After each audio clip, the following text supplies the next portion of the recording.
You're watching Life Report. Pro-life talk. Real-world answers. Life Report trains people to more effectively defend their pro-life beliefs while honestly examining the strengths and weaknesses of both sides. We're the show other pro-lifers may have warned you about. This is Life Report. There could never be more than one side. And if there is, they're not going to be represented by my show. We only do the pro-life and the pro-choice side. Thanks for asking.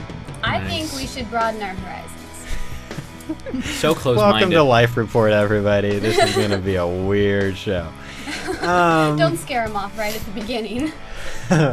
If they're not scared off by now, they're with us. They're hooked. I think they're pretty much with us.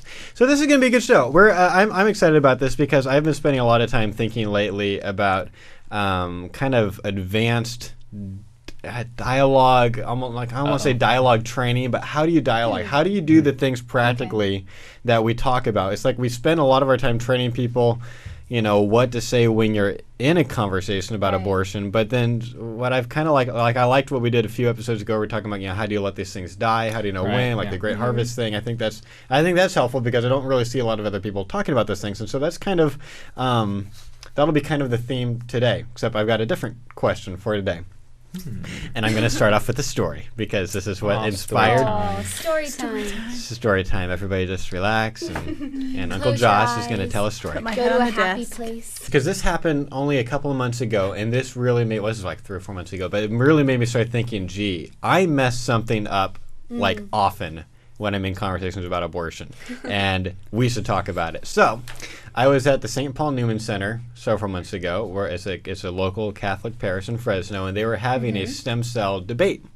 So they had, and I didn't know it was going to be a debate. I thought it was going to be a discussion, but I went along. I was not invited to be a part of it. That's fine. And but I went there, and I was going to be like, ooh, let's just check it out, kind of a thing. Right. And it turns out it was going to be a debate. They actually had like a pro-embryo stem cell woman. She's a scientist from UC Merced, Dr. Maria Pallavicini. And then they had a priest. I know, right? I've been practicing that one. Very nice. Good for you. Pallavicini. Very Italian. Very great name. I would love that. And then it's better than Guy. It's just more interesting than Guy. Pallavicini. That's pretty awesome. I'll have Anyway. some fettuccine with it. And then they had a priest to give like the pro-life side. And they basically did a debate, and they were giving out index cards where you could just like blank index cards where you could write down questions because they're going to do Q&A time at the end. So I grabbed like a handful of index cards, You cheater. 2 pencils just in case I ran out of lead, you know. And so like she Josh. kind of started off. She's talking about like the importance of embryonic stem cell research. This is why we need embryonic stem cell research, and this is what it is. And I'm filling out index cards. I ended up filling out like 11 different index card questions by the time, and everyone else is like, so they get to the end, and then he does his little speech, and then everyone kind of passes in their questions, and everyone's passing their one. I had done like 7, and then I kept on coming up with more and running over to the guy anyway. So I had a lot of questions for this girl, and I will say I was a little bit disappointed in the priest's performance because he spent a lot of time basically appealing to the authority of the church. He used a lot of phrases like, well, we believe that life begins at conception, and the church teaches that humans are valuable. And it's just like, I don't, you know, let's say, I mean, I think, you know, scientists believe that life begins at conception, and most people think that humans are valuable. So anyway, but that's okay. So they do the Q&A time. And I'm kind of keeping track. And of course, my questions are like every other one because I had, you know, since there weren't that many people there, and that was going well. And then they get to the end of the debate, and like the moderator says, "Okay, do you guys, either of you, have any more questions?" And they're like, "Nope." They skipped 2 of my questions. The gal skipped 2 of my questions, and I did ask. I asked the moderator after, like, were they given all the questions, or do you guys kind of handpick before? No, they gave them all the questions. She did skip 2 of my questions. The 2 questions that Dr. Maria skipped was the first question I asked, what do you think about embryo adoption organizations like Snowflakes as an alternative for leftover in vitro fertilization embryos being killed for their body parts? That was one of my questions. I was really interested in what she had to have to say.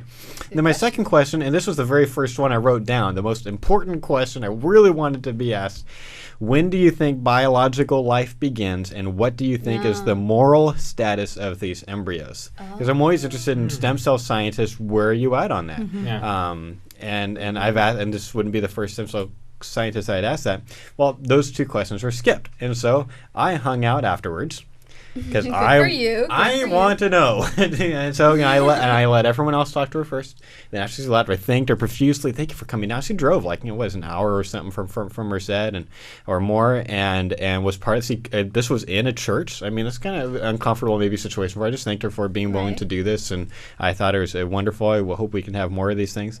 And then I asked her, I've got a couple more questions for you, and so I asked her about embryo adoption, and she actually had never heard of embryo adoption. Oh. So that's why she skipped that one. Yeah, I was like, well, you really got to find out about it. It's really interesting. Let me tell you about snowflakes. I talked to her a little bit about it.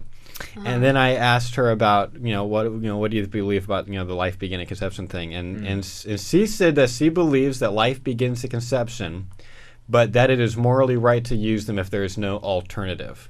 So in her mind, there's nothing we can do with them, so at least we can try to make some good come out of killing them, even though they are alive. So that's better than just throwing them away. So it would be kind of the typical utilitarian defense. And then she asked me, "What do you think?" Okay, I've got my opportunity. So I'm like, kind of I sympathize. I just said, I can agree with you. I definitely agree with you. Life begins at conception. I said I haven't met any scientists that disagree on that one. And I said, and I can honestly sympathize with the desire to heal people when it seems like there's no other option. I said, maybe that's why you should learn more about snowflakes. It's like, maybe what if we could just adopt out all the embryos? How cool would that be? And then she was like, yeah, okay, that's interesting. And it just died. Like, I didn't push it. Like, I basically just okay, I've just said this thing. Like, she's not offended, obviously. And it just kind of naturally died off. And then I walked away. I talked to the moderators, did they get all the questions? I did the whole thing. And then I left there, and I'm driving home. I'm like, dude, I totally wimped out. We're one-on-one. There's not having to worry about people around, and this whole, she doesn't have to worry about saving face. She was at least theoretically interested in what I had to say. And I kind of gave, some little thing, but I didn't push it. I just let it go. What I should have said was, we don't cut up death row inmates for their body parts simply because they're doomed to die. So why should we kill the embryos for their body parts even though they're doomed to die? That's what I should have said. That would have been a good one. And and that's not me. That's just, I think it's a Scott Klusendorf-ism. But I just let it die because it was more comfortable. And I've noticed that this is something I do a lot. Is I stall out when I'm in conversations about even in front of a Justice for All exhibit on campus. Like if I go up to someone, I'm like, what do you think? What do you think about this? And if they give a very definitive answer, well, I'm pro-choice because I had a girlfriend that got pregnant. I know what that was like for her, and plus, I think it's part of her body. Boom. Sometimes I just kind of stall out. I'm not that creative and improvising. I'm just I don't always come up with a question to ask to push it forward because I want so much to be the nice pro-lifer. I want to be the one, yes, right? That's this show, what this show is about. I want to be the guy that's not yelling and not jerky and not weird and not homeschooled and not, all these things. I want to be the nice one. And it's sometimes I just feel like if they leave and I've been a nice guy, I've accomplished something. I do believe that, but I feel like sometimes I just let it go too soon. Yeah. I am not challenging as much as I really could without offending people. So this is what I want us to discuss. The question of the day is, how do we find a balance between these two spectrums? On one end of the spectrum, you got mean, hostile, always challenging every single thing they have to say. And the other spectrum is too nice, too kind of lovey-dovey, kind of, oh, okay, I mean, that's great what you think, and, maybe I'll tell you what I think a little bit, very little bit, and then, but no one offend anybody. How do you find that balance effectively? Because I certainly haven't found it. Well, it's interesting that your weak point in talking to people, even at Justice for All exhibits, is being too friendly, because I find myself, if I'm at an exhibit talking to strangers, and my whole purpose in being there is to talk to people about the topic of abortion and other life issues, I tend to want to see them make a noticeable change. I want to push. That's interesting. If they're, if they accept that life begins at conception, I want to walk them through it until they say all abortion's wrong. That is my, even if I'm trying to control it, that is my goal that I can't quite get away from. It's hard for me to be nicer and be like, okay, let's do the pebble in the shoe, the incremental steps to make them make change. But I do recognize that when I talk to people who I'm friends with, or in so regular social situations or family members, I tend to take the ultra nice guy. The people who I'm going to keep having contact with, I tend to do the, well, this is what I do on the side thing, and I believe this and this, and I kind of back off. Hold on. Okay, I want to follow that because I haven't thought about that, but I want to follow that up real quick. I wanted to find something you said before for new people that are not so familiar with Greg Koukl and Stand to Reason. When you said pebbling your shoe, define for people that don't know what that means, because that just seems like you want to actually put pebbles.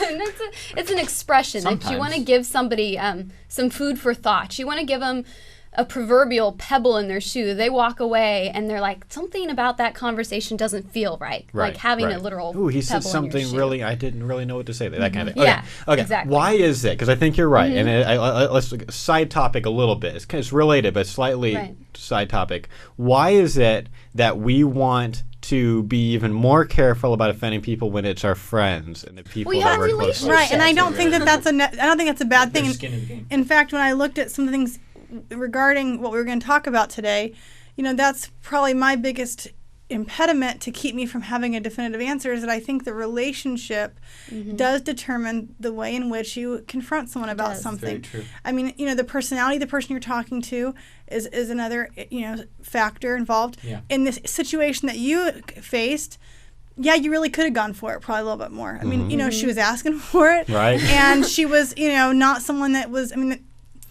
her whole job was to work in this area. Right. So, right. But in a personal relationship, in other areas not related to abortion or pro-life issues, I've had conversations with my friends where I have very strong opinions about certain things, maybe with parenting or with, different things in the medical field or whatever, and I've heard someone say something counter to what I believe in such a way that I'm not going to start something. One, I just don't feel like it's worth it, because one, I think when you're people that are in your life, they're going to kind of shut you down, and two, it's going to put a wedge in between a friendship where the purpose of that relationship maybe isn't to get them to convert to your belief system, but to find the common ground, more so than just but so here's my problem though, is like I see what you're saying, and I know that's true. I think it's true of me too. I think though for me there's not as big of a difference between the stranger and the friend.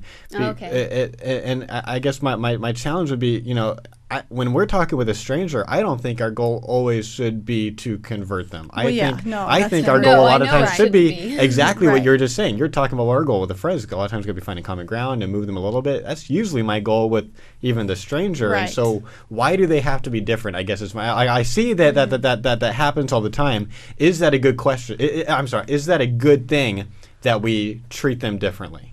Well, I would say if you don't avoid the conversation like altogether with your friend, but the difference is with a friend is you are going to have a lot of opportunities, and if I can get a sentence here, a sentence there, where I'm not pushing them, then we have that time on our side to be able to have the further conversation with someone that we don't know. We may never see them again, and this may be our only opportunity to have that conversation. Right. But you do have to be very careful not to compromise your own views. I mean, we talk about it over and over again, and I know that I tend to want to with friends, especially more your casual acquaintances that you're going to run into over and over, maybe someone in the workplace, someone in a class, where you don't want to go to that in-depth level of trying to, state your view. It's easy to want to compromise and say, it doesn't matter. Or, I don't really, whatever, pro-life stuff. But see, I think sometimes it's just, we can decide. Sometimes it's not the appropriate time to get into an in-depth conversation about it. Especially in stuff like abortion, where it's just kind of a weird subject. It's very emotional, very personal for people. And, we're just... But it's never going to feel completely comfortable.